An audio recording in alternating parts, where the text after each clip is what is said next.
श्रीनगर के बाटमालू में दहशतगर्दाना हमले की खबर मिल पा रही है, जहां पर बताया जा रहा है कि पुलिस पर यह हमला किया गया है। पुलिस एहलकार इसमें एक जख्मी होने की भी खबर मिल पा रही है।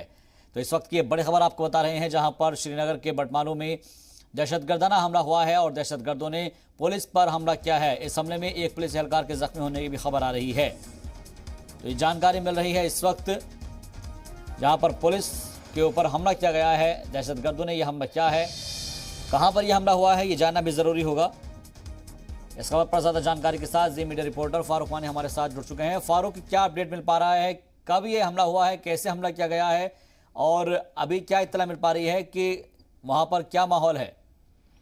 देखिए, श्रीनगर का जो बटमालू इलाका है वहां पे ये अटैक किया गया एक पुलिस कांस्टेबल पे, जो कि जम्मू कश्मीर पुलिस में काम कर रहा था। और मुनीर अहमद के तौर पर, जो मुनीर महराज के तौर पर उसकी जो पहचान है वो हुई है।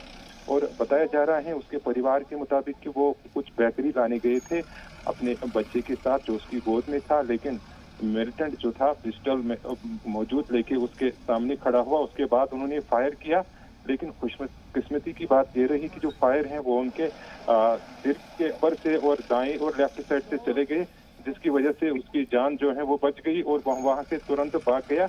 इसके बाद जम्मू कश्मीर पुलिस और सुरक्षा बलों ने पूरे इलाके की घेराबंदी कर ली है और सुरक्षा अभियान जो है वो चलाया गया है। और इस तरह में अभी भी हमने देखा कि कुछ देर पहले वहां पे जम्मू कश्मीर पुलिस के जो जवान हैं वो मौजूद हैं। उन्होंने पूरे तरीके से हालात का जायजा लिया वहां पे, और जो हमलावर हैं उसकी चीजें जो हैं वो खंगाली जा रही हैं, तलाश की जा रही हैं कि किस तरीके से ये अटैक किया गया है। और बताया ये भी जा रहा है कि प्री प्लानेड अटैक के तौर पर जो ये कार्रवाई की गई है। इससे पहले भी श्रीनगर के बटमालू इलाके में इससे पहले एक पुलिस कांस्टेबल पर फायर किया गया था, जिसके बाद उसकी मृत्यु हुई थी।